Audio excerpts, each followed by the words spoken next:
Ja szala. Ach. Ale nie miałem do dupy. Bo siedziałem w domu i się spierdolą. A dziewczyny nie przyszły? Myślałem, że się spotkaliście.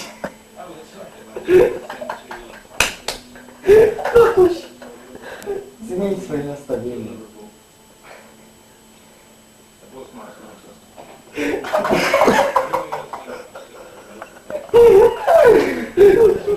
Możesz sobie marudzić, wieczne rozniesienia.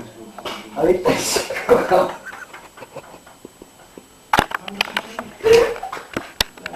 Właśnie nie wiem za co. Ale dziękuję. Ja ciebie też.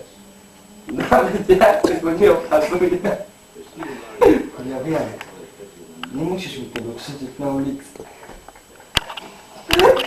Wiesz, Martin, z czego to było? Klisi non stop? Klisi! No. To?